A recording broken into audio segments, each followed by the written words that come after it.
Madame, mademoiselles et messieurs, bonjour. Apogée TV, actualité et info à tous les étages. Actualité et info à tous les étages. Ouvrez bien vos oreilles, ça va cobasser. Bonjour et bienvenue à tous pour cette nouvelle vidéo. La Société Générale de Côte d'Ivoire, SGCI, a été secouée par une grosse affaire de vol interne.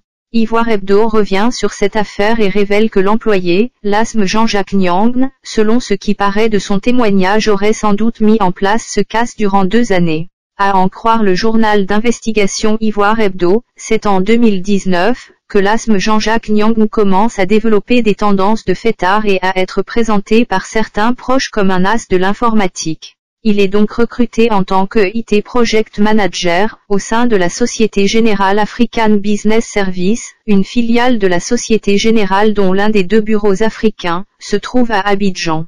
C'est un hub technologique autonome. De sa présentation, de son intégration à la banque et de son propre témoignage des faits, semble toutefois dire au journal Ivoire Hebdo que cette manœuvre ne date pas d'hier. Et à Ivoire Hebdo d'indiquer que l'ASM Jean-Jacques Nyang va plus loin dans sa propre présentation. Passionné par l'ingénierie des systèmes d'information et constamment préoccupé par la pérennité et la flexibilité des systèmes logiciels dans un environnement en perpétuelle mutation, j'ai développé des compétences en matière des bonnes pratiques et de techniques conceptuelles impactant sensiblement la maintenabilité et l'évolutivité des applications, fait-il cas en décrivant la procédure appliquée pour intégrer et avoir la confiance de l'équipe.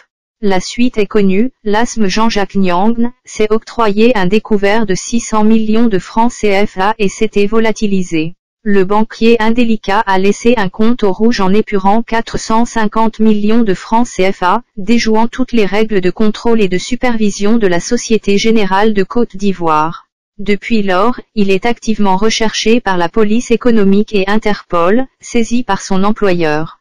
Le journal indique que l'affaire ressemble à celle de Sia Popo, qui en 2002, avait réussi un coup historique en braquant la Banque centrale des États de l'Afrique de l'Ouest. Le butin était estimé à 2 milliards de francs CFA. Sa cavale avait pris fin au Burkina Faso la même année.